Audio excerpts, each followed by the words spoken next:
Hi patrons. So I thought I'd show you where I'm at with this piece. This is currently called Hope, and this is an etching. It's an oil paint etching on copper. And you see how it does this lovely effect of catch the light as the light crosses it. The paths that the numbers, the etched marks, are following along her hands and arms are nerve paths. This is the ulnar nerve. This is the radial nerve swooping back to the posterior side of the arm. This is on the back actually, so I'm considering not really showing this. Like this side here, it becomes kind of invisible. When it really swoops around, it becomes the back of the arm. And then here we see from the brachial plexus really faintly the medial and ulnar nerve, and that's the axillary nerve there. And then we have these really fun orbs of light spilling out from her hands. And this has kind of a celestial feel to it. I was thinking about nebulae when I drew it. I might go for more of that vibe. The numbers I am drawing with, it's actually words and chemical formulas. So up here I have a lot of dopamine and serotonin. In her hands and in her body, it's all words. I don't know if you can see any of them. I might need to grab a magnifying glass. They're all self-care skills for taking care of your mental health. Things like meditate, mindfulness, gratitude journal. I have, say, take care, give care, ask for help, therapy, drink water, rest. They're just a long list of skills that I have found help me when I'm really struggling with depression. I've also actually asked some friends to add to the list. So I'm going to have kind of a robust list of go-to things to help. Obviously, like go into nature is in there. Oh, I don't think draw is in here. I should add draw.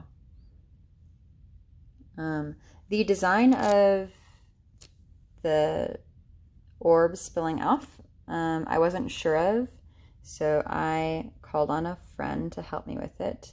I have a couple friends that I go to for design and art questions. 4 of them, I think, in my rotation. This person is one of my patrons. You've seen her commenting a lot. It's Hazel Glass. She is also an artist. She's a paper cutting artist. I don't know if I've mentioned her before, but she has a Patreon. I highly recommend checking out her stuff. And she's been really helpful with design elements. She's really strong with design. Design is something that I feel like I struggle with. So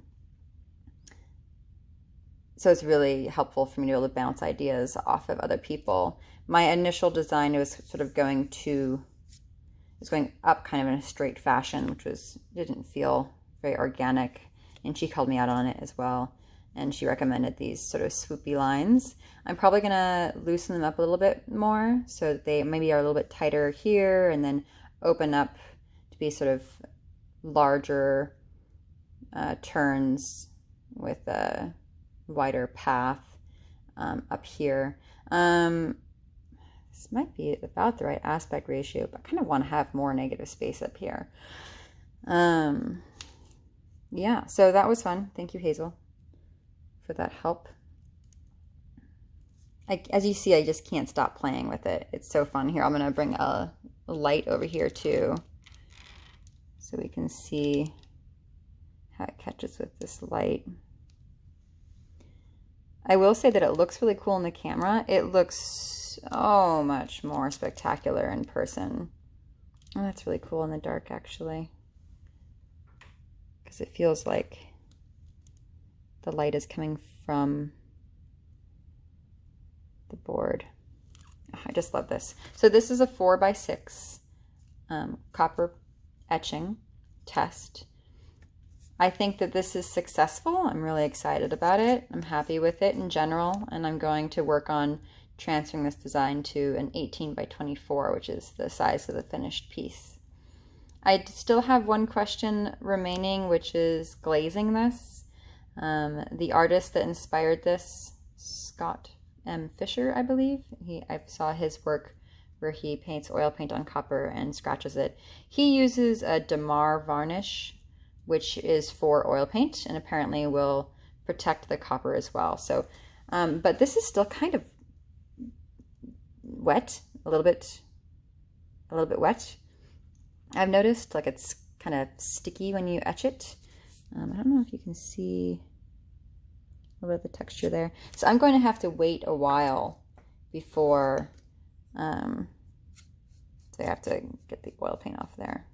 Sort of pills. I'm going to have to wait a little while until I can glaze this, until it's properly dry for the final test. With the glaze, it does really great things, like it evens out the glare you see. There's like some flat areas versus some that are kind of shinier. It'll even that all out. I am also going to tone down the expression in her face. I'm gonna make it a little bit darker. I really want just like the faintest representation of her face and body. The idea is that she's coming out of the smoky shadows. They call that sfumato, I think is what it's called. Anyway, I would like her to have the most clarity, where you have the most engagement with the light. And the idea is that these skills they're bringing her into the light. You know, I don't want to explain it too much because I feel like this should explain it on its own. But yeah, let me know if you have any questions. For this, I etched with mostly this X-Acto blade, and it was really faintly scratching, so it doesn't hurt my hand at all to do the faint scratch. I also used this pokey scratchy tool quite a lot. This pulls off more paint, so this is better, and you can dig in really well. And so when I want to hammer into the copper, I've used this also. I'll note that there's actual dots in here. Some of this isn't numbers. That was just to establish the design. I'm not super likely to use dots in the main image in the final piece, but I did, with this, was able to sort of dig in to get some interesting highlights. I think you can see, like, if you look at this piece right there, I dug in the center, and you see it sort of has that nice shine. And that's from digging in. And I can also dig in a little bit more with this custom tool that was designed for me. It's really robust, and it's got a steel tip. So yeah, this again is a long video. I don't seem to know how to make short ones. I don't know if I have any other things I can add. This is a really hefty piece of copper. It's nice using material like this because I don't have to worry about it getting damaged. Shipping this will be really easy also, which is nice. You'll just be protecting the surface, which by the time it's been varnished and dried, it's going to be really pretty safe.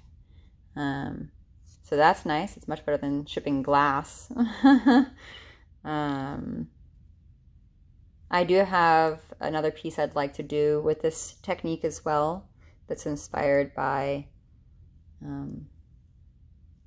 well, the revolution that's happening right now, and we'll see if I can get that out. I don't know if I'm going to share it with the public right now, but if I draw it, I'll share it with you guys. All right. Oh, and lastly, we're going to see about cutting this. I do like this. It's pretty.